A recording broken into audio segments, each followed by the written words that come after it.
Welcome and well met to Words of Azem, the monthly Final Fantasy XIV fan podcast. We're a group of warriors of light from Lamia world on Primal Data Center, here to chat the hour away. I'm Yozora Polianos, veteran Black Mage, and with me I have our ever fierce warrior Kalira Talian. Hello. And two high-soaring dragoons, Asaria Limuli. Hello. And, first time on Words of Azem, Midori Toka. Hello. So, let's start with introducing you then, Midori. How did you get into Final Fantasy XIV? Who are you? So Midori Toka here on Twitter, although I haven't used it for a while, as Satoshi Miwa. I got into Final Fantasy XIV back in, I think, A Realm Reborn, the patch around just after Syracuse Tower was out. Yeah, you started right after me. I believe that around that time, and the reason why I came over is I got burnt out on WoW from the end of the Pandaria expansion, and I was looking for something different, and Final Fantasy XIV did, even back in A Realm Reborn, was doing stuff different that WoW just wasn't doing for me anymore. Yeah, Midori's the first person on my friend list for the Claritelian character. Oh yeah, because you didn't transfer over as Yozora until a little while later. Yeah, quite a bit later, I think, even. Yeah. I think Yozora started around the time that I restarted around the time I started playing, or really a little bit before. Yeah. All right. Okay, well, we had a new patch, new main sure patch, 6.1, new found adventure. Newfound Adventures. I just realized I wasn't sure what it was called. Yes. So first MSQ post the 9 years of story that we've had, and we have all played the main scenario. We've all played the raid that came with it, so that's what we'll be focusing on for this episode. And let's just get it out of the way. Spoiler warning: we will be talking freely about the main scenario quest line. So let's just get that started, shall we? So, was anybody expecting any of this? I was expecting the Void to come eventually, but I didn't think it was going to be something in the forefront for a while. No, Yeah. I very much thought the Void was going to be left be for an expansion or two. Midori? Yeah, I wasn't expecting it. If we were going to get it this expansion, I was expecting it probably for the last story patch, not to be the first story patch that we got after the main expansion story. Mm-hmm. So, other than the Void, the thing I found the most interesting was the continued focus on Vritra. Oh yeah, and the first brood and all that. Yeah, so we finally have learned the fate thus far of the last member of the first brood, which Vritra and Azdaja were the big question marks for a long time. That got brought up in the MS. Yeah, that got brought up in the MSQ, but I thought it was one of those things they were going to kind of bring attention to and then not address for like a year or two at least. Yeah, lots of stuff happened here that I was expecting, but not yet. And the backstory with Vritra and Azdaja was very unexpected. I don't think anybody ever expected that to be like what happened to Azdaja, or that they had that kind of relationship. Or even that Azdaja identified as female. Like nobody knew anything about Azdaja at all. Yeah. Yeah. And having her like fly into the Void, and then bringing up a bunch of things about the Void and the Void quest storyline as well. With that, Unul Kahai was mentioned twice or thrice even, including voiced at one point, which was about time. Has he ever been voiced before? I don't think so. Yeah. I don't think side content was voiced at all back when his stuff was happening. Most side content doesn't get any voices except for occasionally in raids. Like the Four Lords fights were voiced, Yeah, like the actual. Yeah, like the raid, now here they had voices in the actual raid, but not in the story, not in the story stuff. So, I like the setup of it. It reminded me of 4.1. Yes, and I think we said that last month as well, with like the whole we have nothing to do, let's go on a treasure hunt aspect of it. I did like seeing Estinian basically just like gravitate towards the nearest little boy he could find the moment Alphinaud's away. Yeah. So, setup as a treasure hunt, standard stuff. Very very similar setup to 4.1, even right down to going to an undersea ruin, an underwater ruin that contains a treasure hoard, which was it's kind of interesting that didn't get brought up, but no, they did. They did mention it. Yeah, it got mentioned. Oh yeah, you're right. They did mention it. You're right. They did. No Alphinaud or LSA in the patch at all, which was actually surprising. I was kind of I could have seen it gone either way, but I kind of suspected they might do that just because they got so much attention in the previous in the entire Highland arc relative to the others. So that part didn't surprise me too much. Yoshi P is also waiting there, sitting at the dial, whether or not to age them up, waiting for more feedback. Just keep them away for a while. That makes sense for that reason too.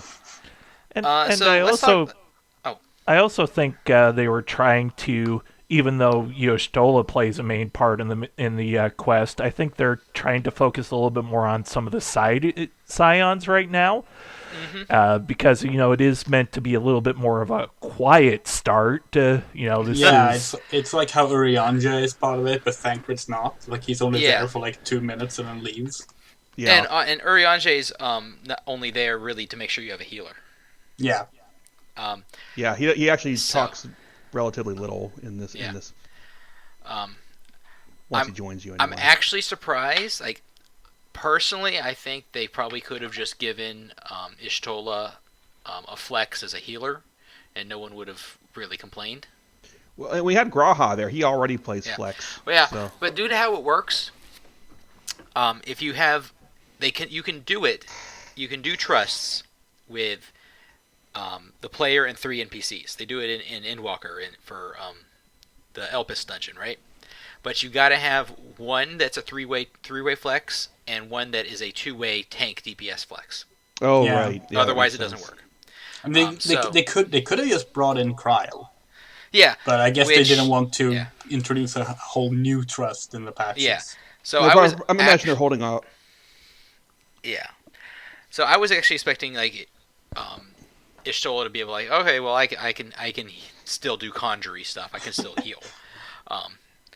Which I don't think anybody would have complained if they had just done that and not brought in Urianger, but whatever, it doesn't matter. There's still plenty of Y'shtola. Yeah, and it was a cute nod to mention that the Loporrit's treasure dungeons are canon. Yes, in case anyone was worried about that. Yeah, I like the explanation that they explained that here in the main story quest. So dungeon. What do we think about the dungeon? The dungeon was tricky.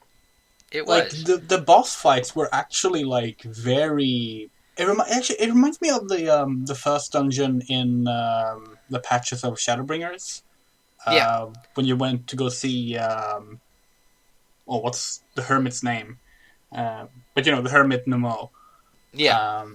That one also had a bunch of strange new mechanics just kind of thrown at you. Meter, you didn't run it with us. How did you feel about the bosses, the mechanics on the bosses? Did you guys have any issue? Did you have any issues with the first or second boss?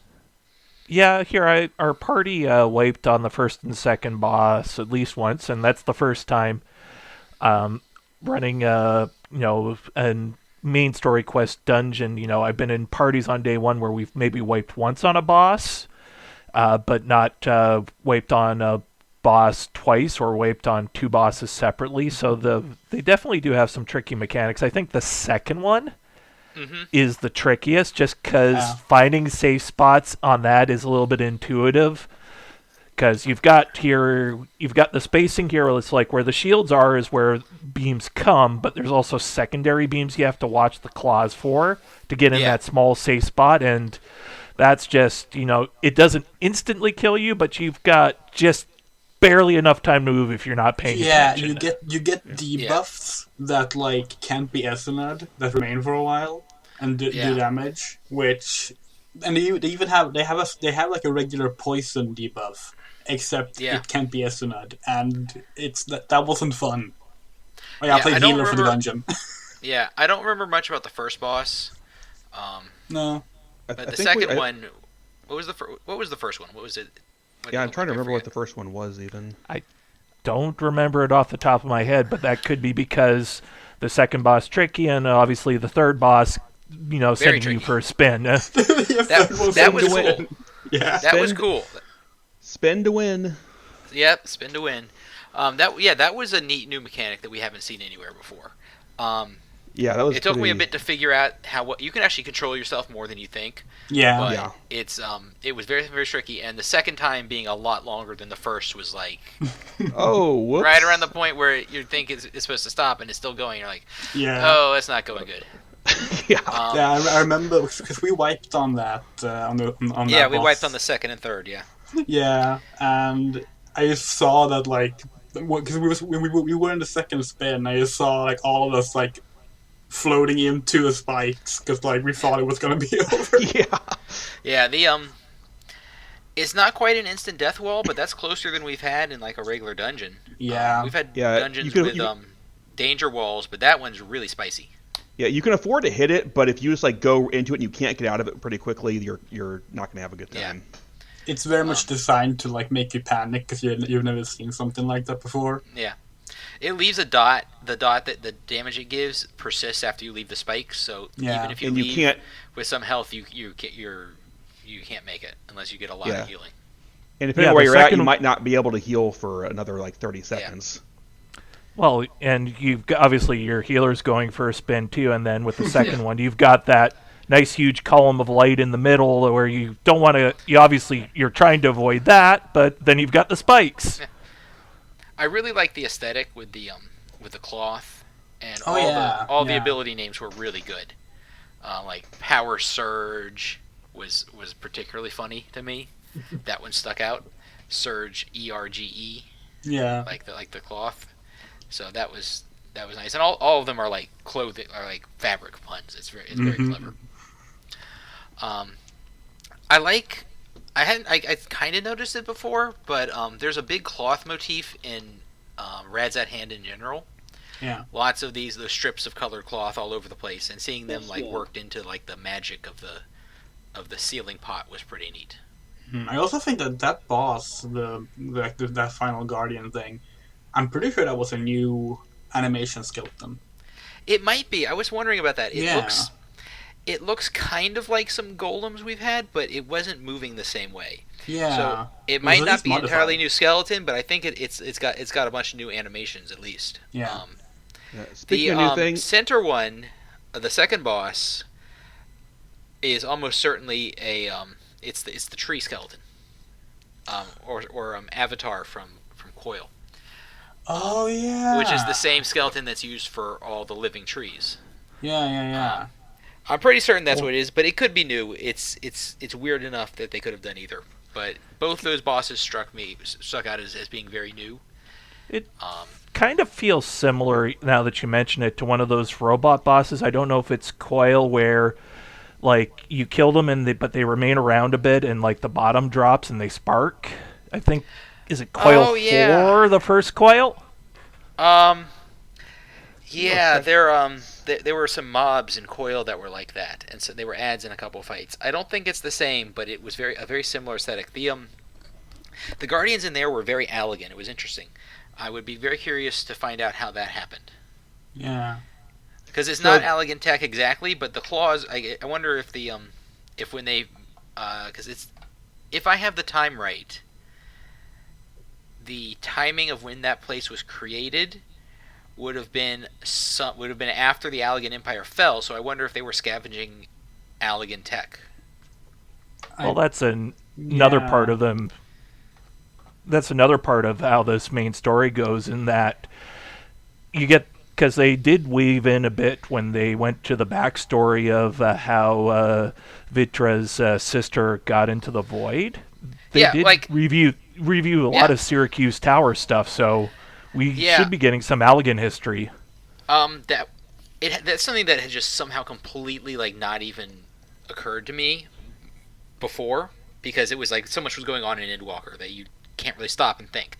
But we have a member of the First Brood who we can just go and talk to about anything, and talk to in a completely normal way, not as a person speaking to a dragon who's known millennium of grief over the loss of their loved one, or is chained up in Azis law for their perceived crimes against the star. No, you can just go and talk to Vritra.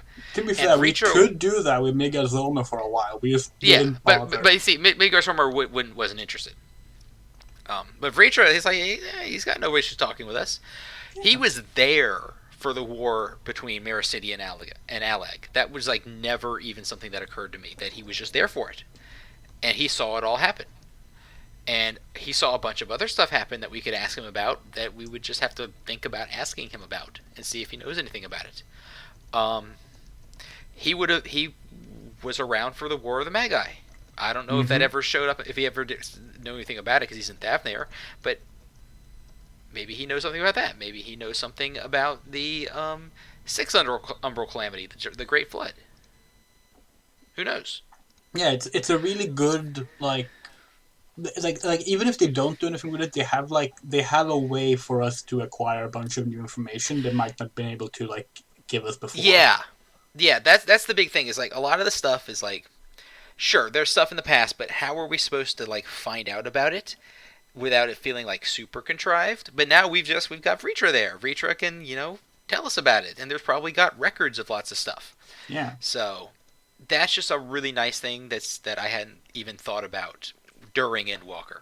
Oh yeah, I didn't think about it until you brought it up just now. So, do you think we are going to go back into Charlatan's Forbidden Archive at some point in the future again? Oh yeah, they made it an area, so. Yeah, yes. No, we're going to go there to find random piece of information. Eventually, they're going to be like, here, look, Ishtola, here's the key. Don't do anything stupid.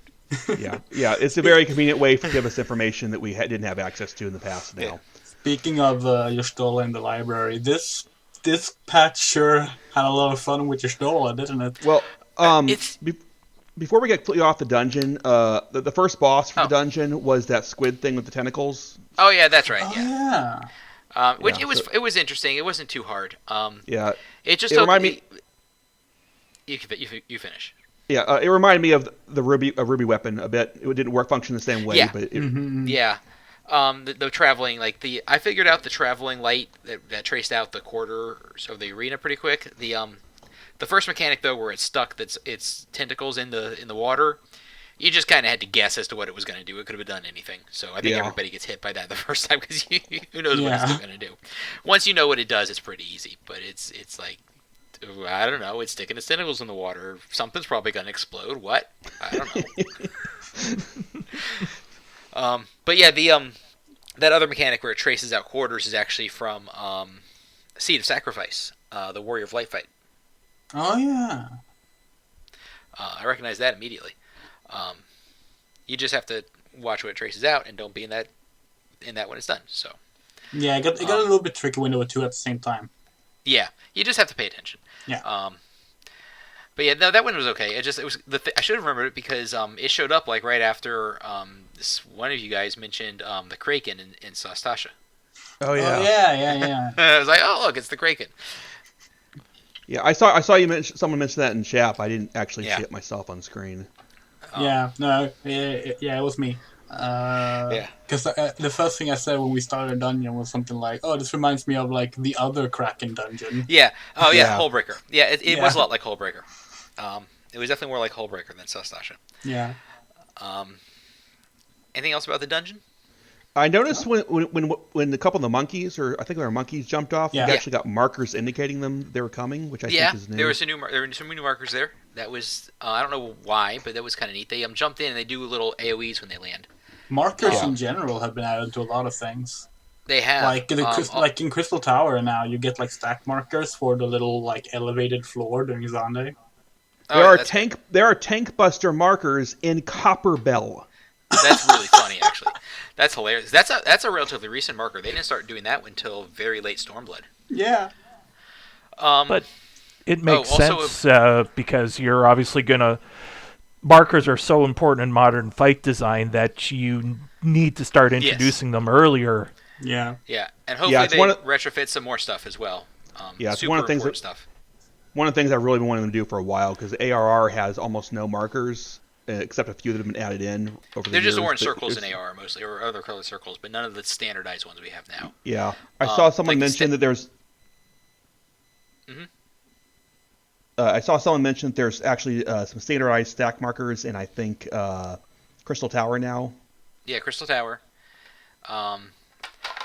And because that big one on Zande was just always messing people up. Yeah. People would get the marker and then they'd run away and be like, well, I guess you're going to die.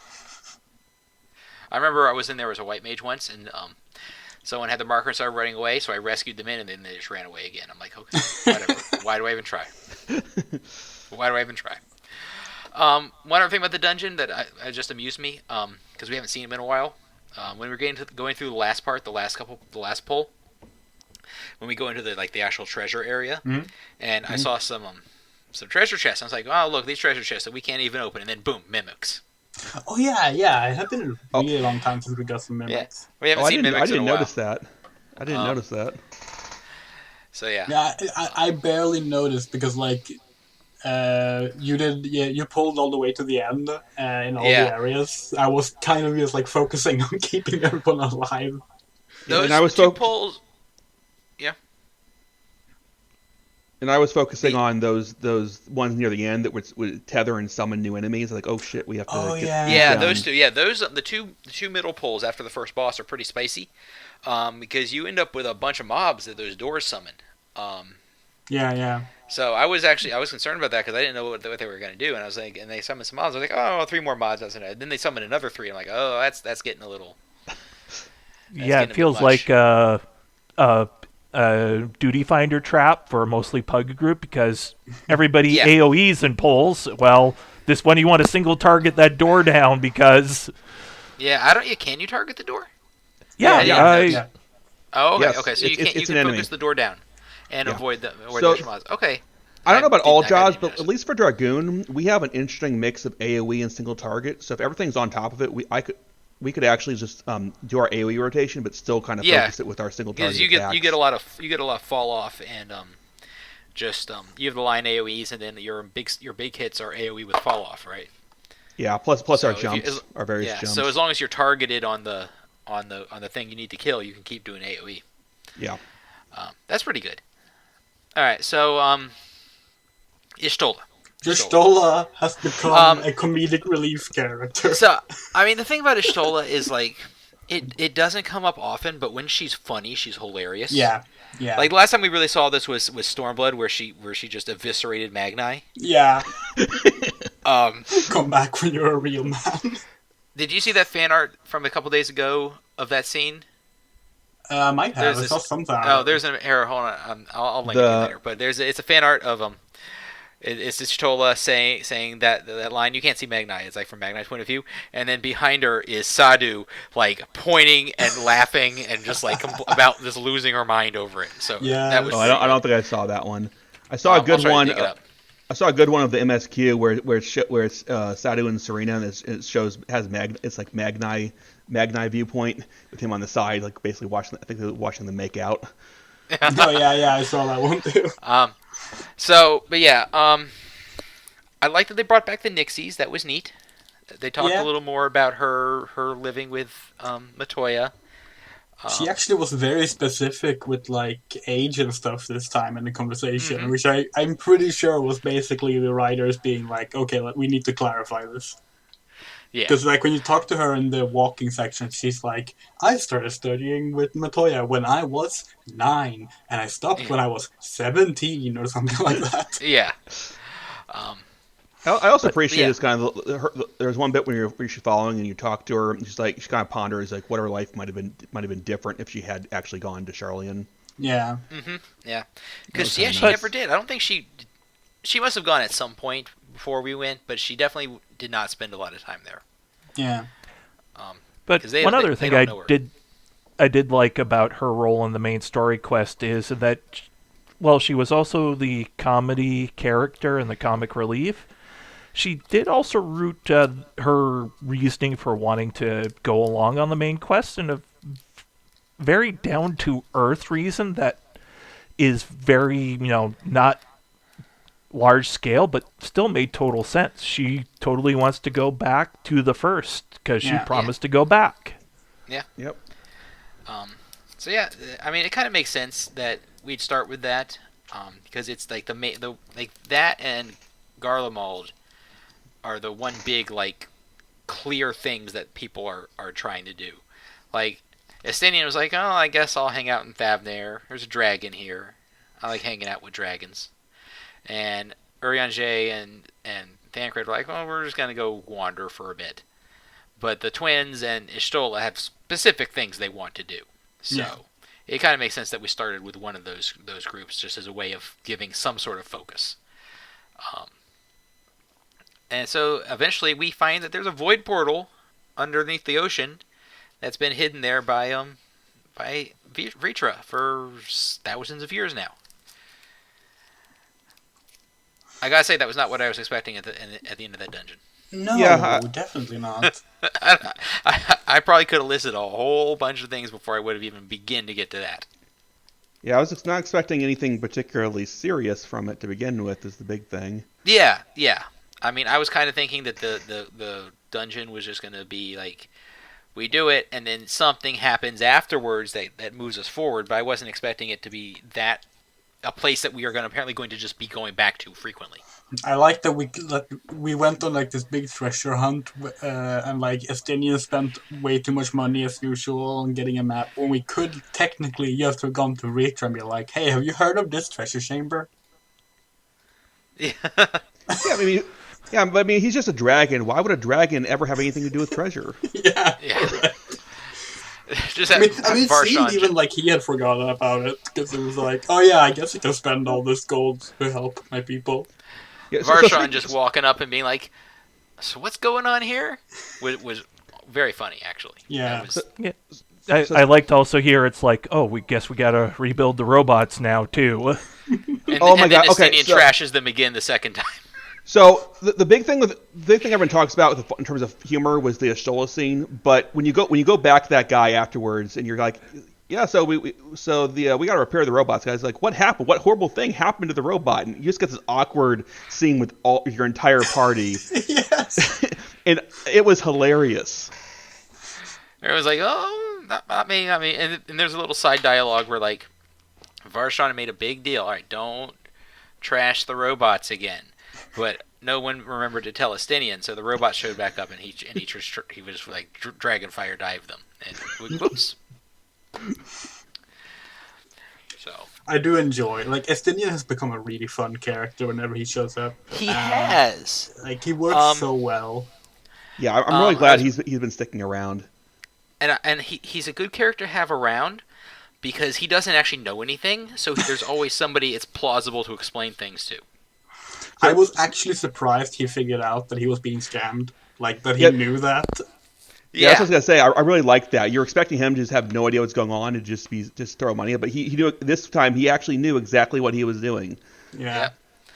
But yeah, he was the designated person to explain all the void stuff to because Istol obviously knows, and Urianger knows, and Graha definitely knows, and Graha knows, and we know how much he knows. But Estinian doesn't know, so hey, let's explain it to Estinian. And that way explain to anybody who was just not paid as much attention to this game's lore as some of us have. Yeah, it was speaking of comedic moments too, when you go to pick up Graha and you mention your adventure, and he like tenses up because he knows that he has stuff to do here with Kryle. Until Kryle's like, "It's okay, you can leave." Yeah, that was so cute. Yeah. There were some really good ear animations this patch. Also, when you find Ishtola and the book falls on her head. Yeah, that was the cutest thing. Like I found that even more cute than the like magical girl spin dance she was doing. Yeah. Well, in terms of ears, the thing I thought of wasn't the dance, but afterwards when you see her ears droop after she finishes. There were a lot of dialogue options this patch too. There were like way more than usual. And there was a lot of stuff that if you haven't done certain things, just get skipped. Like the whole thing with Unukalhai, just not there if you haven't done that. So, but they voiced them, so clearly they're planning on doing stuff. So, I mean, I wonder if they're gonna make Warring Triad required content soon. I think there's a good chance that and probably Void Ark are going to be required by the end of this expansion at the rate things are going. Well, see, Void Ark and Warring Triads are both Heavensward, so it might come alongside the Heavensward trust updates and all that. Mm-hmm. That would make sense. Could. Yeah. Isn't some of the Void ARR dungeons also here not mandatory as well? Yeah, but they're not as important. Yeah, but those aren't really. Like Zemail Darkhold is not mandatory, but it doesn't tell you anything.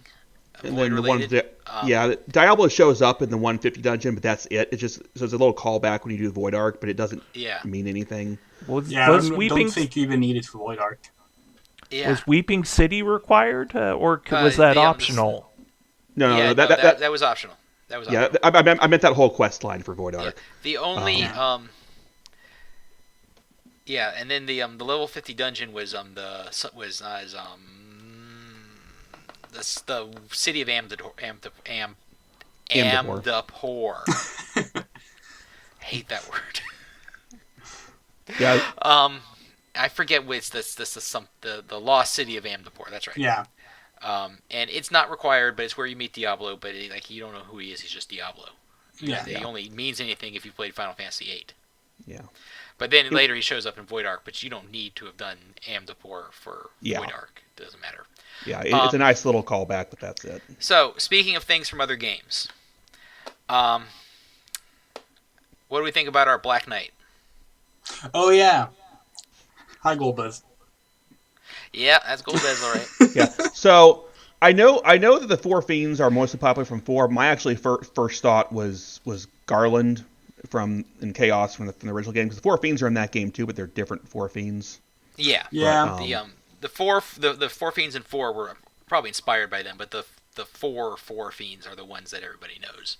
Yeah. And they're the ones that are clearly being referenced there. Yeah. The vocal tics alone made that clear.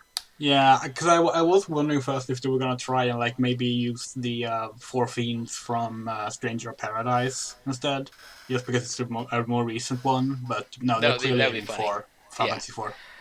So, do we think we're saving them for 7.0? Do you think they're going to be our trials this patch series? I think they're going to be trials. So, most likely. Yeah. I'm of two minds, but I lean towards trials mainly because I feel like when they're taking things directly borrowed from other games, I feel like typically that tends to be the kind of thing they use them for instead of these long-term Ascian-like villains. I think if it was something that was going to be 7.0, it wouldn't be a direct reference from another game. So you think we'll be done with Golbez by the time 7.0 rolls around? I think so, yeah. Possibly that Golbez himself ends up being held off for later. Yeah, I'm kind of... Did he mention someone else above him? He mentioned that we defeated Cloud of Darkness, and that was important. Yeah. So it might be tied to like what we're doing with the Void now. Like that might lead into the trials. Okay. Yeah, I couldn't remember if he mentioned it, but my thought was that we deal with him here, and then his boss ends up being like whoever, leading into the next future stuff. Was my thought. Do you think we're actually going to go to the 13th in this expansion? I guess it depends on how you define go to. Yeah. I don't think it's going to be like the focus area. Like, So there's a couple possibilities. It could be the new exploration zone, which would be thematically interesting, but I don't think they're going to do it. I think we're going to go there, but it's going to be like the trial expansions with Gaius in Shadowbringers, where so like we just have small area where we explore it to start the trials, and it's a potential area we can go back to in the future if it's the focus of next expansion or exploration in the next expansion, but not this one. You know what they could do, technically? The Void and the Four Fiends could be like the next weapon, like relic weapon thing. That's what I was talking about, exploration, like Eureka and Bosch. Oh, is that what? Okay. Yeah, those are generally called exploration zones. Okay. I think my problem with that is then you keep go ahead. I don't think so, because those aren't mandatory, and this feels like it's mandatory. Yeah, I think this is too big to push off to that kind of side content. I think that I think we're going to be focusing on this in the Man's Queue for a while, and then around 6.4, something happens that kind of starts leading us towards something on Eorzea that's going to be the focus area of the next expansion. But that doesn't mean that we don't go to the Void at some point, have a zone in the Void or something. So yeah, because so much like in this patch was focused on setting up the Void, because you had the stuff with Golbez talking about the Void. You had us finding the rift to the Void and learning how to send something into the Void. But then you also had, and now we're jumping. I mean, this is at the end of the patch. We also get to see Xenos' avatar. Yes. Who specifically has returned to the Void. Yeah. Also, interesting thing about that is avatars specifically are bound to their partner until death. Yeah. So Xenos I didn't know definitely that. Yeah, it's part of the Reaper lore. I forgot about that part. So Xenos is definitely dead. Yeah. Alright. Interesting. But Xenos' avatar is going to be involved somehow, which we'll see how that works out. That's an interesting choice. It gives them a way to potentially fill in some information about Xenos that we've been missing without having him actually there. Yeah. Yeah. It is possible that they're setting up all these things with the Void because that will be the start of the next expansion, but it seems more likely that it's going to be the focus of these patches in between. Yeah.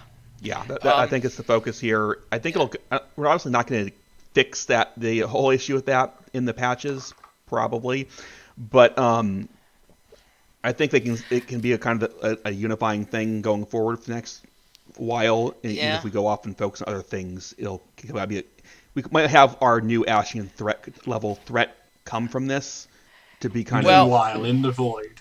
Yeah. Actually, we literally got Meanwhile in the 13th. Oh yeah, 13th. Yeah. So they like the first time when we met Golbez and then the Fiends, we didn't say that. It just said like elsewhere or somewhere, something mysterious. But then later when we saw the Avatar, it was Meanwhile in the 13th. Yeah. Which I was like, yes, that's the kind of thing I want from my Final Fantasy 14 patches. We can't end a patch without a Meanwhile in enemy place. That reminds me. When they were showing the explanation for how Void were summoned, I was trying to think, like, okay, is this an area that they're showing with these Void? Is that an area we've seen that I'm just not recognizing? Oh, it's Tamtar. It's Tamtar. No. So there were. You saw that the people in there. No, that's new. Whatever that is, that's new. I thought so. It looks like a zone. It looks like a zone of roaming enemies. It could just be that little patch that they bashed together to just have a place to show that from. We don't know. Yeah. One thing I think that is worth noting about this is that we have a very specific goal right now. The goal is not fix the 13th. The goal is find Azdaja. Yeah. All right. So I think that we might accomplish that during the patches, and then later come back again to deal with the Void more permanently. Yeah. Because the problem is, if we permanently deal with the Void, well, then that's Void Sent forever removed from as a possibility for doing anything. So I feel like they might not do that yet. Well, they can also just do what they did with the first and be like, oh, you fixed a big part of the Void, but outside of the things you fixed. So what I could see happening here is something that establishes a foothold in there, because if we ever have it as multiple zones, you kind of have to have people there. And that's part of the issue. We'll just have to see. But another thing, if we get Azdaja back, I feel like that might prompt us to go to Mericidia. Yeah. I get the feeling if we actually do get Azdaja back, if it's not going to be the focus of the next expansion, we'll seal that rift into the void just to prevent other people from accessing it, or we'll be forced to, and then there'll be another void somewhere else in a place we'll have to go to in like the next expansion to start off that story again. Yeah. Did they say what was in the furnace in Razadon? Say it again? Did they say what was in the similar furnace thing in Razadon? Oh, that's just like a giant alchemy cauldron. Okay, so yeah. It's just an alchemy thing. The reason the one in the dungeon looks like that is simply because that's what. Because it was made by the same people. Yeah. Okay. Yeah, it's made by the same people. Let's see. Anything else about the MSQ? Just on this topic, it's worth noting that Ishtola we're focusing on the void, but she's kind of interested in more general shard travel as well. So yes. I think long term, whatever we learn from this is going to be what helps us apply it to other things. Yeah. So we're definitely going to see everything that Emmett Selk mentioned. Oh yeah, right. We got multiple flashbacks to that already. They even cut to him for it. So they made that very clear. Twice. Yeah. So we've now seen what's beneath the bounty, but you know what? He's playing us. He didn't choose beneath the bounty for no reason. He knew. You mean that he knew that the void fissure was there? Yeah, he knew the void portal was there. Yeah. Oh yeah. Obviously he knew that was there. Yeah, the fact that he was very specific about locations mentioning that clearly will have a very specific purpose for us. And it makes sense, because at that point he has returned to the live stream once and realized that we were telling the truth all along and who we are, etc., etc. That I guess, he would just point us towards all the fun secrets he knows about. It feels like that we're still being strung along by Emmett Selk. Yeah. Even though he's dead.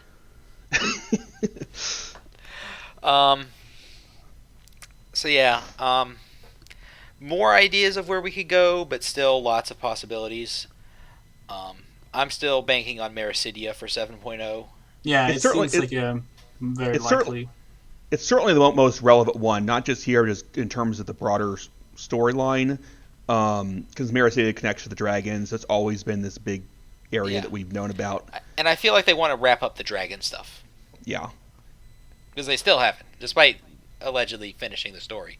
The dragon stuff is still not wrapped up.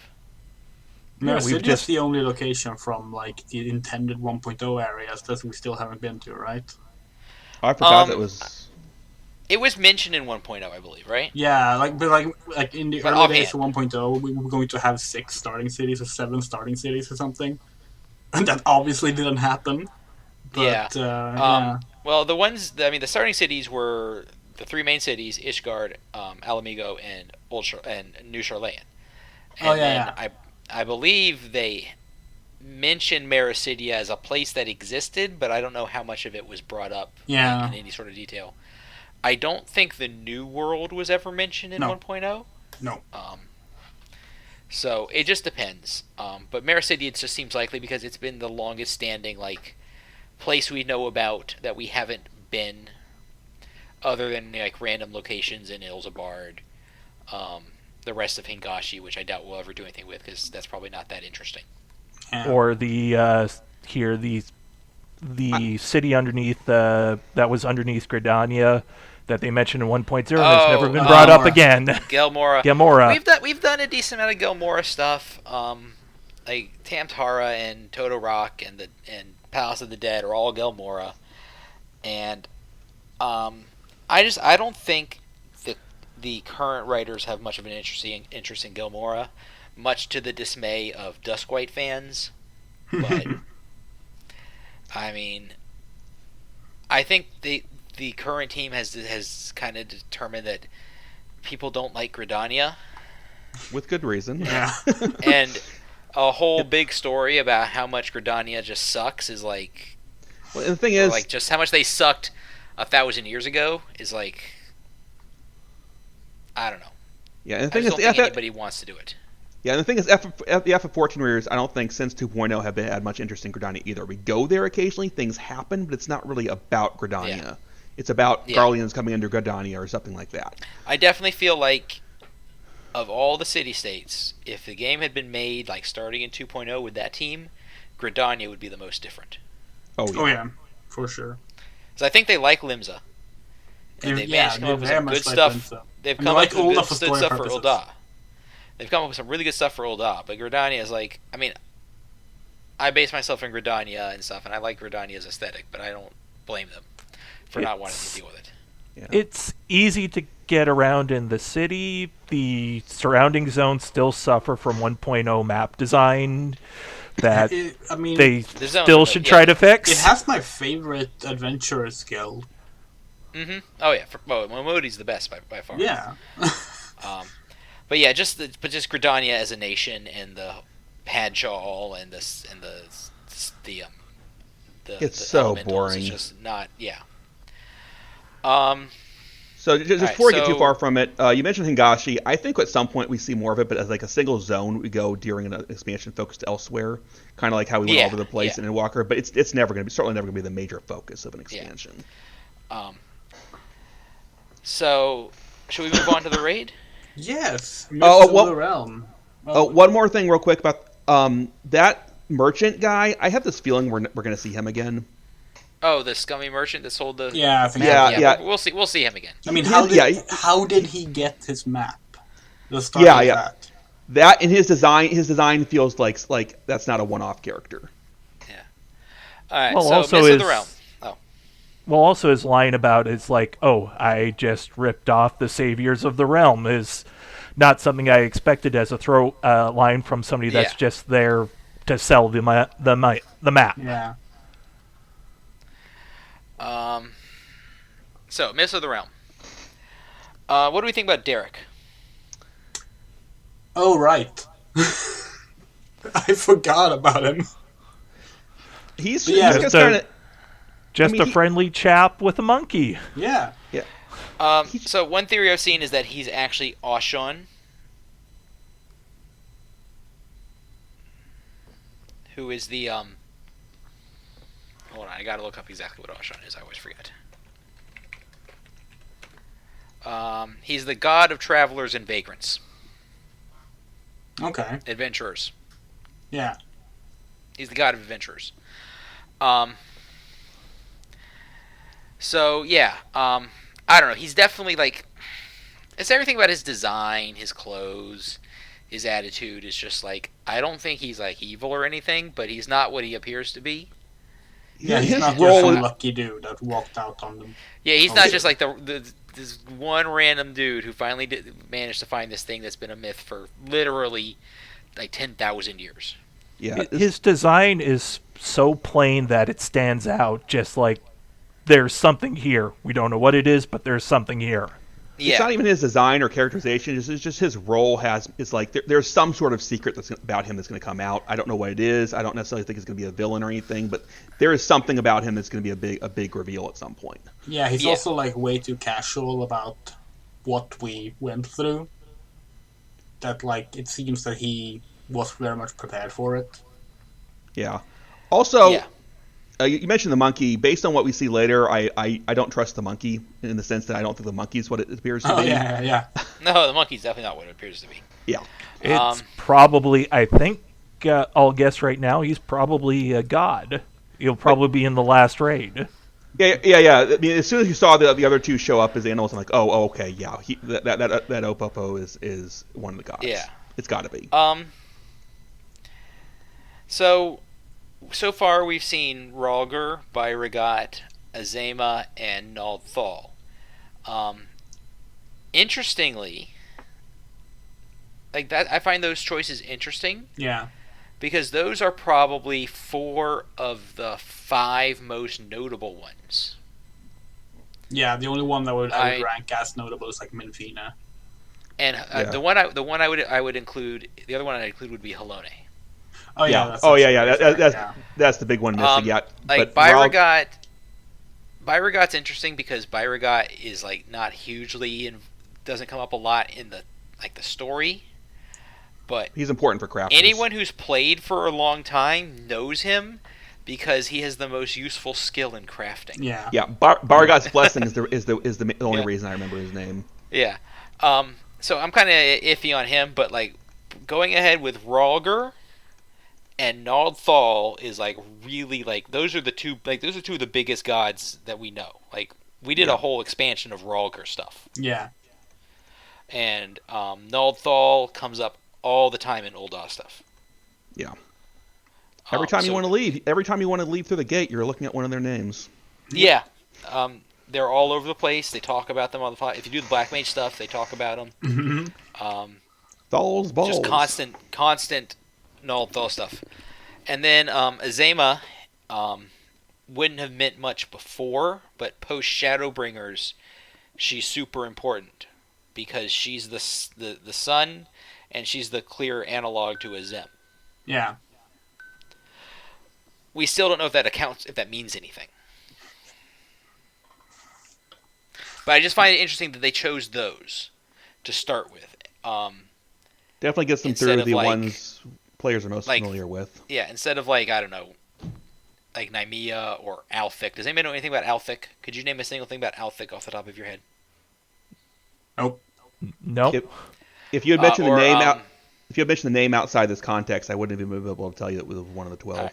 Here's a question: Do you know the god for Gridania? Do you know which one it is? It's Nofika. It's Nofika. No. It's Nofika. So, but yeah, it's just I just found that very interesting, especially Rhalgr. Like Rhalgr being there and like just being like the second boss, I found to be shocking. Yeah, I was prepared for Rhalgr to be the last one. Yes, that's what I was expecting. But no, he's the second boss, which, and I mean, he's a good boss. It was really quite a boss fight. Yeah. That's a good boss fight. Yeah. We haven't fought on a hand in a long time. Yeah, people say they want unusual arenas, and here you go. Yeah. They got the most unusual set arena, I think, in the game so far. I haven't spent that much time in a fight dead from falling off of ledges since, I don't know, like Titan at launch. Yeah. I was kept looking at the completely wrong area for the tells for that one. Yeah, it has to do the last minute of the fight. It's the color of which portal he channels into. It's just going to be memorization. I kept looking at the fingers, like there's something on the fingers indicating which one to go to. Oh, nope, I just got knocked off. Okay. For the fingers, it's the green line on the ground. So what you need to do is you need to watch and make sure that green line goes to like a finger and doesn't fall off into space. Yeah. Yeah. So some of the lines go right along the fingers and some fall off the edges. But I figured out most of that one by the end. But like it having the meteor come down, and sometimes it just lands, and sometimes a fist comes out and punches it and moves it to the other side of the arena is just really funny. The first time that happened, I was like, "God damn it!" Yeah. But anyways, the Beauregard fight. I was about to say. Let's start with Beauregard. That was some of the most interesting arena changes we've had in a while. We haven't had an arena move around that much. Yeah, that was interesting. Yeah, I wasn't prepared for it to move without you. Like, I was positioning myself to I will be moved with it. And then, nope. Yeah, it's the exact same. Me. It's the exact same thing as the Zodiark fight when the arena moves. Yeah. You stay put, the arena moves, which is what makes that fight very hard. I think that actually makes this fight easier once you get used to it. This one's much easier because you don't have to reorient. The way your brain has to reorient for Zodiark is very awkward. This one is just you just have to realize, I don't move with it, and it's very straightforward how the arena is going to move. The interesting thing, since we're talking about Beauregard and Rhalgr, the main reason that we have these 4 bosses, for whatever reason they chose them, is that Beauregard and Rhalgr are lightning, and Azema and Naldthal are fire. Yeah. Yeah. So we're going to go by element pairs. That's just why they did that. It's just I'm surprised they decided to start with these 4 when they could have started with like Thaliak, Minfina, Aushon, and Linlane.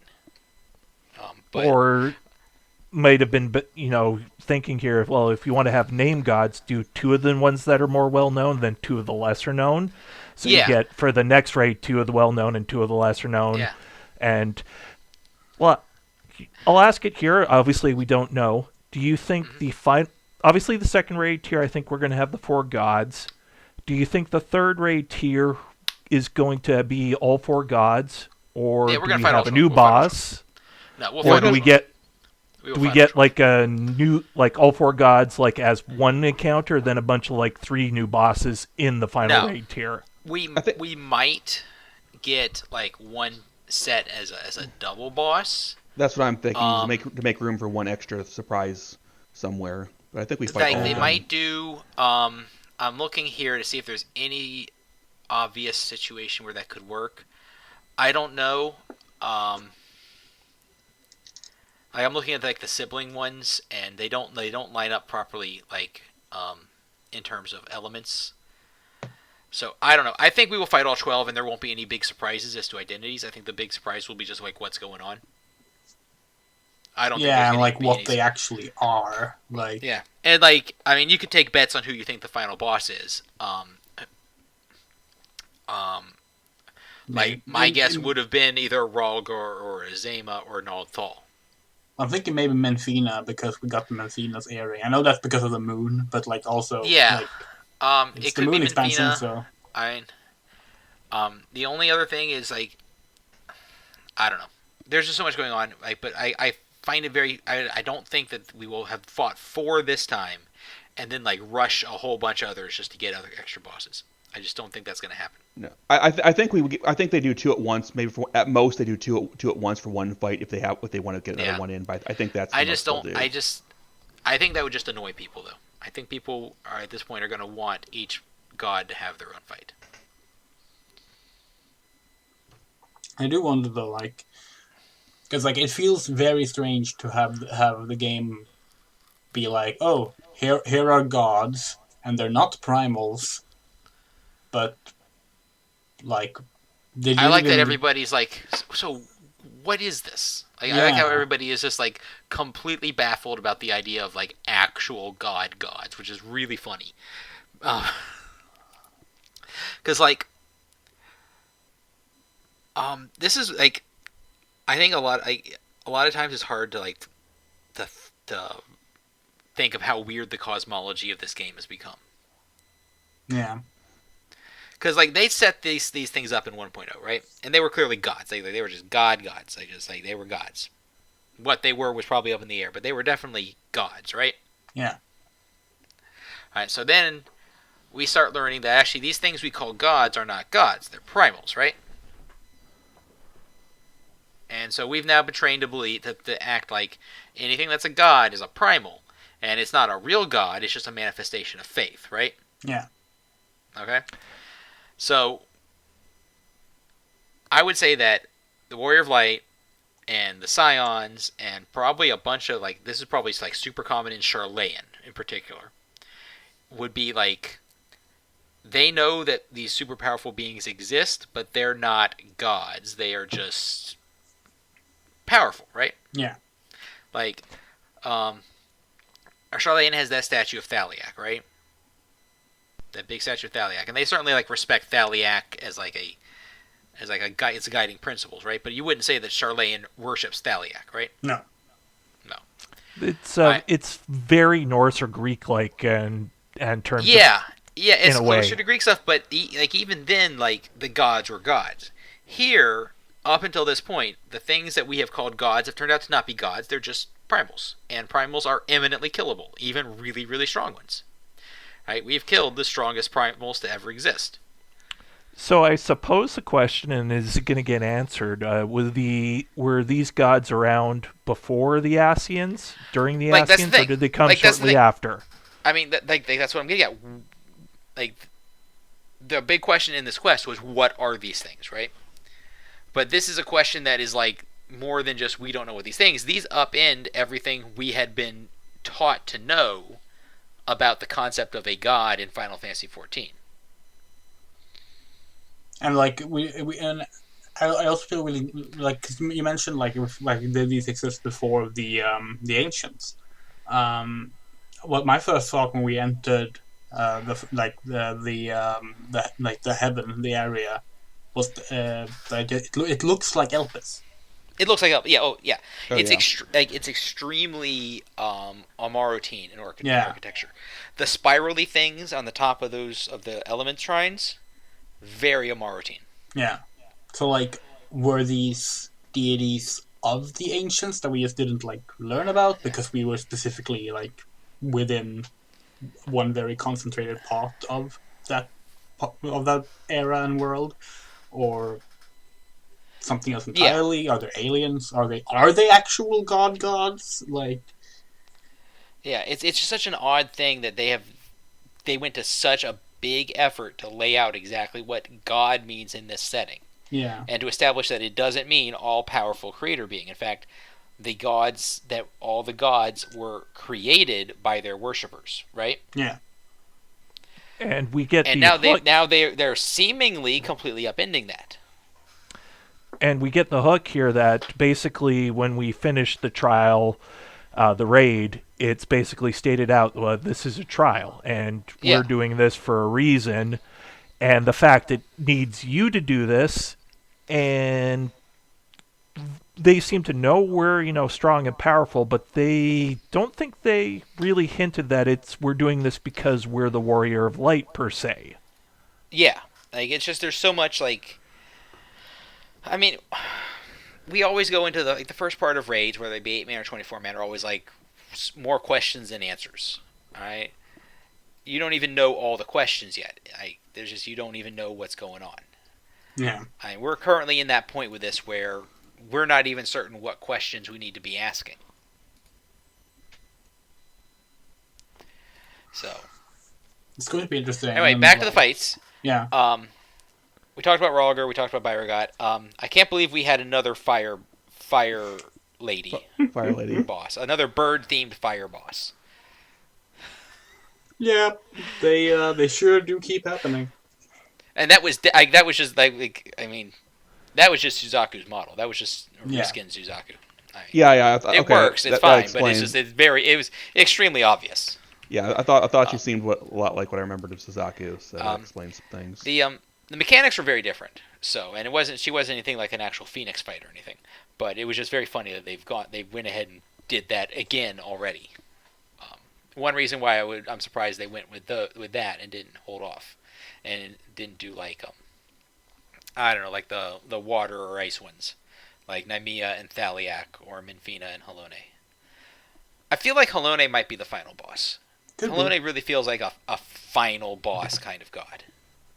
Maybe, though, if they're gonna have us do all the other ones that we have strong associations to the nations with, I kind of feel like they might not put Ishgard's as the final boss. Yeah, but I don't know, but I think Ishgard would like that. Oh, they'd love it. But... given the central themes, light and dark, I think the final raid tier is going to have the elements be light and dark. Yeah. Well, so like this is like dealing with the elements and then the regular raid. I don't know. We'll see. So the Azema fight was neat. It wasn't as hard as the others, I didn't feel. The mechanics were a little more obvious. Azema, which one was that? That's the third boss, the fire lady. Oh, okay, that was it. Okay, yeah. That was probably the one I grasped the easiest.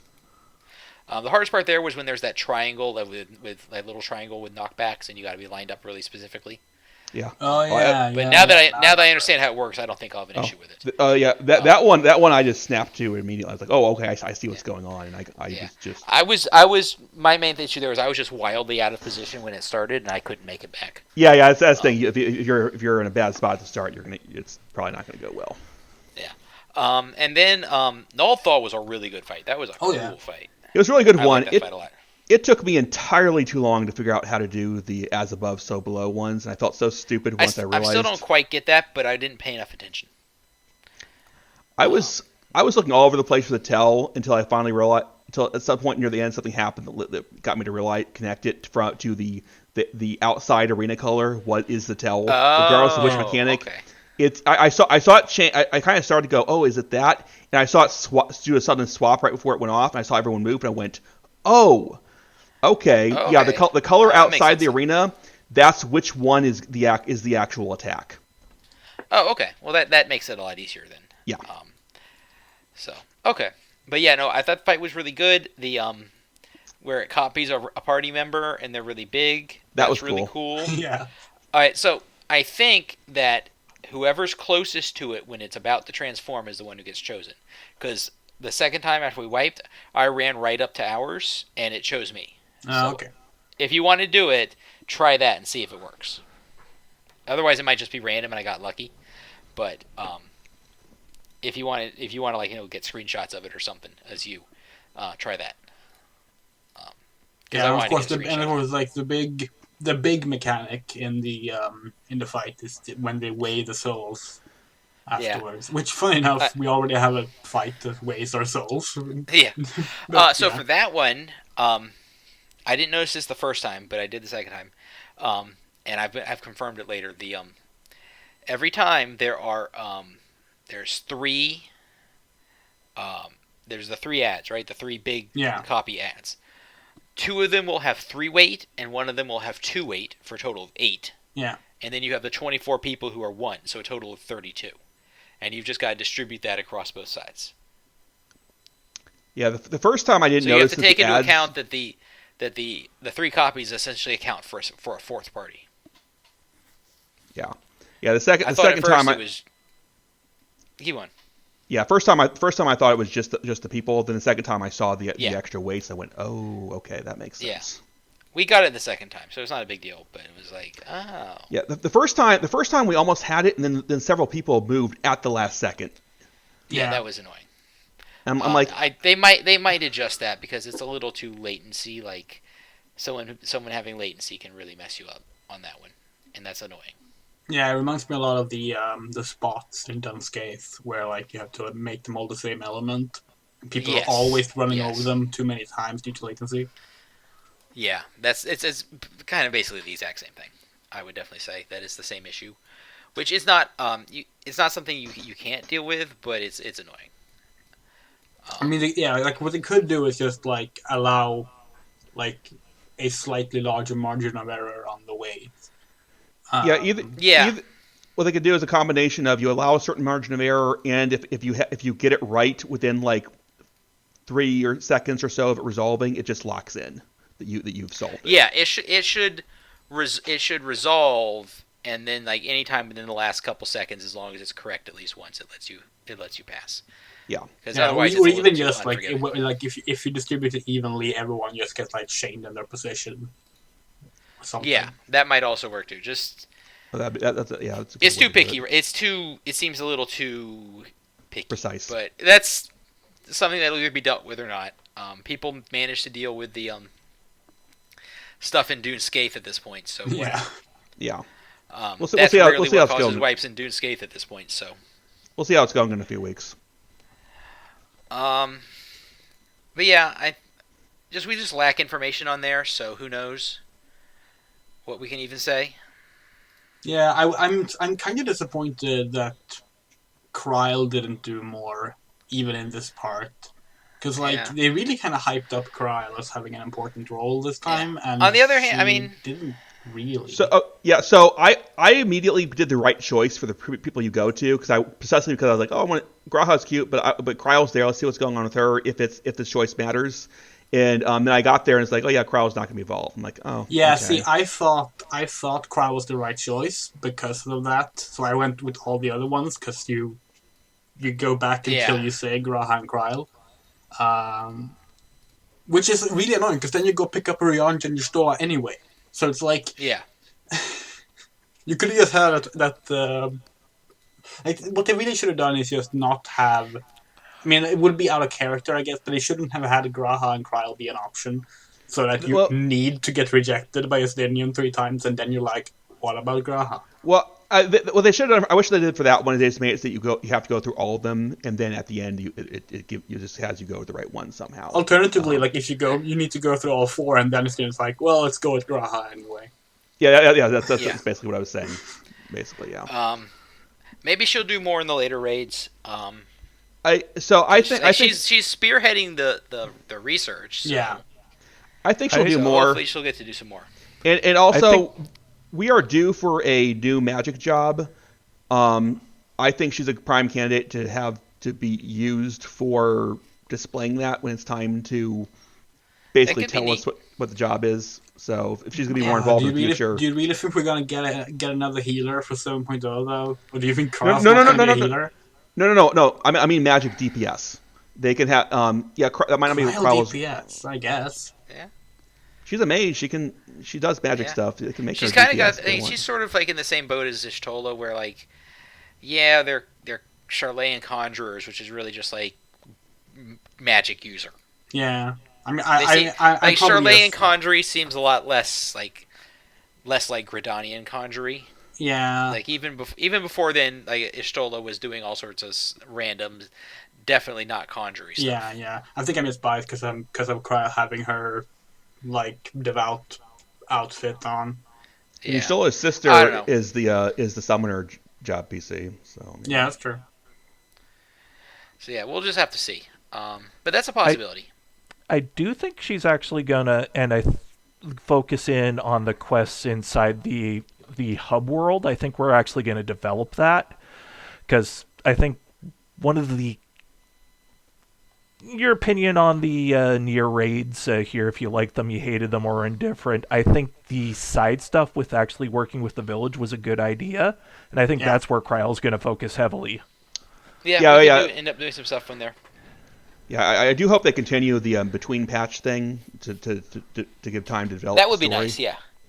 I mean, I kind of like the idea that now the gods can just sort of randomly show up and just like opine on what we're doing. Yeah. Well, that was kind of funny. We're like we're trying to figure out what's going on, and then Rhalgr and Byragot just sort of pop in and are like, oh, hey. We told you. We say that these stand out because they're not primals, even though they're supposedly gods. But we have had that one time before. The Four Lords. Yeah, they're the auspices. Yeah, auspices. If they're anything like what we already have, they're going to be more like auspices than primals. Yeah. But auspices are not that strong. Like, we didn't actually really have any huge issue with any of the auspices. Yeah. Like, did we have that much issue with these though? Like, yeah, no, but I mean, with the auspices, it felt more like if anyone was holding back, it was us, and with these guys, if anyone was holding back, it was them. Yeah. So my random guess, which kind of came up while we were talking, I didn't think it through or think about before, is that I think one possibility is that there's some sort of special creation of Hydaelyn that was created for some purpose. Yeah. They specifically say they're not summoned, so that means they're definitely not primals. Doesn't mean they're not created by a primal, but well, they made it sound as if like they were only able to return now because of Hydaelyn being like expelled. Yeah, like it's weird. Obviously that them showing up now after Hydaelyn is now gone is not a coincidence. Well, they said that part. They know, so we know they know about Hydaelyn, but we don't know how much. We know the whole thing was an act, so we don't know how much about that part was true. True. Yeah. So yeah, more questions with no answers. So let's see. Anything else to say about the raid or the story? Well, the best part of the post-quest scene was that callback to the Temple of the Fist. That was very funny.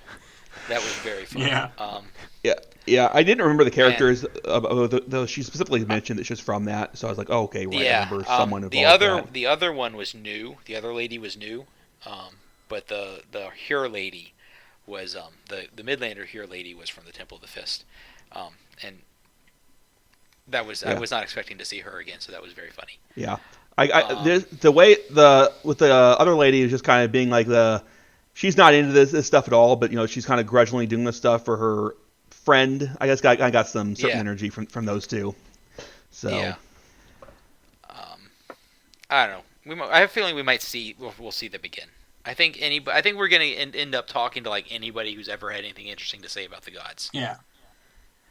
That would make sense. Yeah. So we might end up doing that in the in between patches.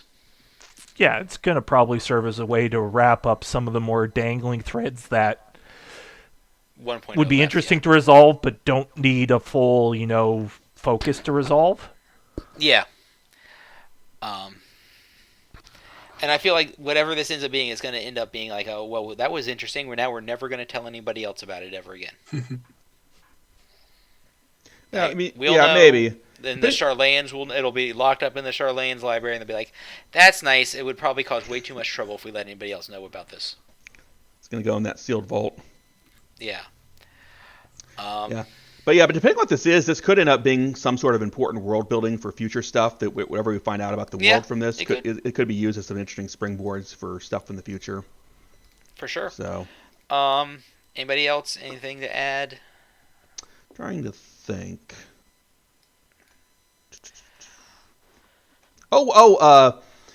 We forgot to talk. There was another new character that got added in for that storyline. We found starving in the desert. Oh yeah, the new Charlayan Row lady. Yeah. I don't even remember her name. I don't remember. Yeah, I don't. It was an unpronounceable sea wolf name. I was like, I'm not even gonna try. I think it started with an S or something. Shamali something or like something. That. Yeah, she's interesting. Smogly, like Smogly or something. Something like that. Yeah. So a Cryle it looks newer. like her and Cryle are going to be heading up the research stuff at the place. So I'm sure we'll learn something about her, and I don't know. She might end up being more than she appears to, but we'll see. Yeah. So let's see. Roll Quest. Yozora hasn't done it yet, so we won't talk about that too much. I did enjoy it. It was very good. Yeah. It answered some dangling questions from Endwalker that I was wondering about, so that was nice. That's cool. Has a very good instance. I really like that instance. Yeah. And just a hilarious collection of characters. I've seen one character spoiler, and I'm looking forward to it. And it's like, I mean, it is the role quest, so obviously a bunch of the characters are important in the role quest show up, but just like, why them? You don't need these people to do this job. It's ridiculous. Well, it reveals the Warrior of Light's new superpower. They have the ability to assemble a huge team that can take care of any job. Yeah. So we'll talk. Maybe next time we can talk about that. Yeah. I do get the feeling though that may lead to at some point where they maybe give you a lot more flexibility for the duty finder, where you can start selecting, people that aren't the Scions or weird NPCs to join you in a dungeon just because you want to go with them. Cool. They've established a lot of movesets for characters that are kind of unique. Yeah, I mean, it makes sense too if they're gonna have NPCs in the duty support throughout the other expansions anyway, because eventually they're not gonna want to use just random adventure guild people. So yeah. Well, we'll talk about that next time when Yozora is done. Yeah. Crystalline Conflict. I know you guys have tried it out. I haven't had a chance to try it out. I have not touched it. Yeah, so it's it's a basic payload style team game. Yeah. Like if you play Overwatch, Team Fortress, or anything like that, you're trying to push it into your opponent's base. I've only played 2 quick games. It's fun. It's the new PvP actions are much easier to understand what they do and how to use them. I do still feel that it can be a little tricky to get feedback on how well you're doing when you're playing, because it feels a lot like you're spamming attacks against another player and you're not really sure if you're doing well or not while you're doing it. Yeah, I've looked at some of the kits. They're kind of neat. It seems pretty unbalanced, but we'll see how that works out. And it's just PvP, so it doesn't matter. As an outsider, it seems like I didn't look through all the details. I did see that the limit breaks are kind of insane, which I think may have been a key component. If this is successful, that might be a key part. Is where I think they might have found a way to make the kind of the really fun thing to draw people, which is where you just do really cool shit with your limit break. Yeah, the fact that they have to get unique limit breaks for every job now that isn't based on your team is really cool.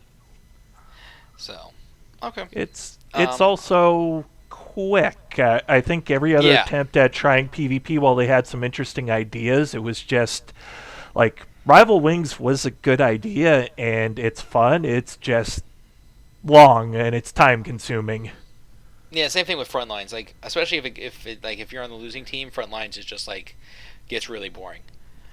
Yeah, like this time it just takes it takes under 5 minutes to play a match, and if you're losing, well, you will lose even faster because when the payload's there, you have lost. Yeah, Feast could be okay, but it was like I don't know. I just don't think like a team deathmatch is a good fit for this game. Yeah, what little I played the past payload, or a capture the flag, or some of like just general point control stuff is more fitting for how this game works. Yeah, what little I played in the past, Frontlines was kind of fun. I didn't do it that much. Partly, the length was part of it, but among other issues. But yeah, I really did not like Feast at all.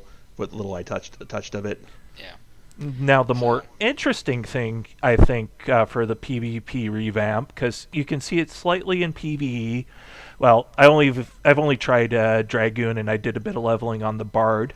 They're starting to wrap more of the secondary abilities into one action button, because PvP does that a lot. And I'm wondering if that's going to be the overall case here, because we're honestly at the point where you really can't add more onto a bar, especially for some classes where like you could have 3 bars full of stuff you want to use. Oh God, Dark Knight is so cramped. Like I know Dragoon's got jump and Mirage Dive combined. Which is not bad. Yeah, I've been expecting to see a lot more of that in the future going forward. Bard, they mixed in, I forget the exact song, but... Wanderer's Minuet and Pitch Perfect. I don't like that. I don't like that decision. That's a weird decision. But you can always just put it on the bar twice. Because, like, the Mirage Dive one I like because I never had a good place to put Mirage Dive whenever I was leveling Dragoon. And it was always very awkward. But I don't like the Bard one because I play Bard a lot. And I'm like, no, that's a bad idea. Because those buttons have very different use cases. But it's not like you're stuck with it. You can just put the button in 2 places and you're fine. We also saw in this expansion some of your new skills are just new animations and higher potency versions of old skills. Which I they need to do that more. Like, I know some people find it disappointing, but it's like either they're going to revamp the job every expansion, or you're just sometimes just going to get marginal upgrades and better looking attacks. And I think that's fine. Yeah. Especially if it like rotates around through the jobs. Like some jobs get only like a little minor upgrades, while others get revamped. Next time the other jobs get more. I think that's fine. Yeah, I was perfectly happy with the Dragoon barely changing this expansion. Didn't bother me a bit. Yeah. It's already in a good place, and the changes they did for the Eye of the Dragoon and Geiger's Soul was just really all they needed to do. Yeah. Yeah. Well, they also needed to address the Eye of the Dragon, which they did to some extent. Yeah. It's still not great, but it's better. All right. So, main scenario, raid, role quest, crystal conflict. Anything else added that we need to talk about? Well, the most important part of the entire patch, obviously, Adventures Plate. Ah, yes, Adventures Plate. Yeah, that sure is a thing they have added, isn't it? I spent an hour designing mine. It's definitely one of those things that for people who are into it, it's going to be the greatest thing ever. I thought it was pretty neat. I did some stuff with it. Some people might notice that if you're watching this on YouTube, that my plate shows some enhancements that are not available by default.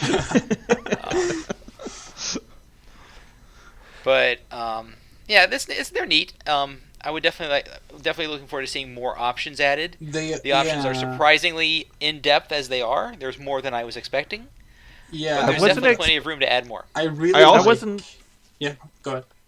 I wasn't expecting the emotes to be as so focused in the Adventurers Plate. I was expecting you could, maybe control your pose, but to actually have an emote be a permanent part of the plate. Yeah. It's a stripped down G pose. So a lot of stuff you can do in G pose other than lighting type stuff you can do in there. So all the basic like poses and stuff. And they'll probably add more, because the impression I got is that the plate part is basically done, but the portraits are still technically a beta. Yeah. And there's some bugs involving the portraits that there's this whole big post that Yoshi P made about it, about how he's sorry, but like you're just gonna have to deal with it till we get it fixed. Yeah, I saw the way they work with jobs right now is kind of bugged, but yeah. This is definitely one of those things where it seems like, oh yeah, that's easy. Take a picture of your character and you can show it to other people. Only it's not taking a picture of your character. You can't take a picture of your character in game and just show it to other people. That's not how games work. Yeah. that's not how that works. Well, I mean, that's like, it makes, like, on your end you can take a screenshot and share it, but the game can't take a screenshot and share it, but it can re-render your character in the same way and show it to people. Yeah. And what I really like, I think what I really like about this is not just that it's a nice way to like make a character info box that looks prettier, but also like when you play PvP now and your teams show up at the start and like you get these profile images showing up with your name and everything. It's really fancy, and I almost want to see them do that for dungeons, duty finder stuff. Yeah. That would honestly be cool. Super cool. If you have like the whole option that you like, don't like when you start the dungeon, like before the name of the dungeon shows up, just every party. I mean, they should they should set it as an extra option so you can set that and the cutscene. Yeah. I almost wish for the PvP one for the Crystalline Combine when it does the team profiles here, it defaults to like a fighting game at the end where you get the two teams and then you get a versus in the middle. That'd be cool. That'd be really cool. I mean, they might. People should suggest that. They might actually add that. One thing I would suggest, because I've seen it brought up a few times, is there should be an option for you to choose to only see, like, especially for PvP, like the default head-on portrait. Alright, because some people are complaining about some people's poses, which I'm like, yeah. I mean, yeah, but also like I get it. So I just think that would be a useful option that would probably make everybody happy. Especially if people want to like stream. If you want to stream it, or like you're playing with your little kid or something. Because some younger kids do play this game who probably shouldn't, but I can definitely see that as like, that seems like a fairly reasonable compromise. Yeah, they're not gonna if you can do it with the poses in the game, they're not gonna stop you from doing it because they're poses in the game, they exist. Nothing's stopping you from posing however you want in Limsa, right? Yeah, they decided to make Mikode's flash pose that thing. Yeah, that was their choice. So, but give people the option to be like, especially for PvP, just have it be the default head-on portrait. Yeah, that seems like a perfectly reasonable thing. It's not a no one else will ever be able to tell you that you set that option. That just seems like a fine way of handling the complaints and being like, all right, you don't like seeing that Mikode's butt, fine, turn it off. One thing that occurred to me is this gives them another thing they could give new rewards for. Where they're definitely going to do that. We're doing things. There's going to be tied to achievements, quest completion, possibly even quest completion. They could should bring back the veteran rewards for this. Yeah, they could put them in veteran rewards, seasonal event all rewards. sorts of things they can do with this. Because there's a lot of options. But there's so many more they could have. There's clearly more things they could add to the plate, more things that you could list about your character. So yeah, there's lots of possibilities here.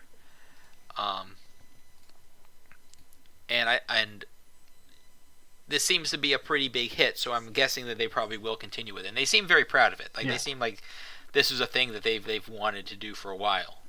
Well, it ties back into how the glamour system is an appeal to a lot of players. Well, here's another version of the glamour system for you to play with. Yeah. Oh, I can't believe I forgot to mention this. Oh my god. Tataru gave us new clothes. Oh yeah. We got good old Derplanders 1.0 CG outfit, didn't we? Yeah. So we can advertise her business for her. Yep. That was a really fun scene. Yeah, it was the very first thing in the MSQ as well. Then 6.2 is when we get the Tataru quest, right? Or is that later? Yes. Well, no. Tataru quests start. Ameliance, Tribal quests, Tataru quests, Hildebrand quests are in 6.15. Okay. All that's 1.5. Okay. Yeah. 1.15. Yeah. That's backloading it a little bit. But I think they wanted to have fewer stuff competing right when this launched. Yeah, that makes sense. Yeah, especially with the big PvP overhaul, they wanted like not be overloading people. So yeah, and then also there's the Omega quests. Oh yeah, right. They're not listed here, but I think the exact timing of those was more up in the air. I don't know. I don't remember if those were specifically mentioned for 6.1 or if they were just mentioned as coming later. So those might be in like 6.2. But I mean, that's a lot of side quest stuff we've got going on. Yeah. Oh yeah. Tons of side quest stuff. So yeah. I thought it was just the Melians, tribe quests, and like a couple other odds and ends. I didn't realize it was that deep. Yeah, no, the Tataru quests and the Hildebrand quests in 1.5. So we'll have plenty to talk about there. And I really need to actually go do the Stormblood Hildebrand quest before 1.5. Yeah. They're pretty good. Not as good as the AR ones. Better than the Heavensward ones, but they were pretty good. That's a low bar for the Heavensward ones. Those were shockingly bad. They had their moments, but yeah, they were not amazing. But yeah, no, the Stormblood ones are fun. I like them. They had some good stuff. They had some fun with the with Kugane. It's worth it for the final boss. It's actually a fun fight. It's a good fight. Yeah, it's a good fight. But yeah, well, we'll see. So just have that. If you haven't done it, have it done by 6.15, which should be in about 2 months. So probably around the middle of June. Anything else, or should we wrap this up? We've been about an hour and a half. I think we are gonna wrap it up. So, all right. Thank you everyone who listened to us. You can find us all on Twitter. I'm at PhilUltima. You can find Kaleratillian at Kaleratillian, Azara Limley at Azara Limley, and Midori Toka can be found at Satoshi Miwa. We will be back next month with probably like just more of this patch and whatever else we feel like talking about. It'll be a down month next month. Yeah. So hopefully it will actually be out on the 14th. But we're recording it on the 14th. Yeah, that's true. So that counts. Yeah. Well, the 14th for 3 of us. Oh yeah. It's 15th here. But yeah. Again, we will see you next month because our journey never ends. It definitely does not. See you. Have a good one. Goodbye. Bye.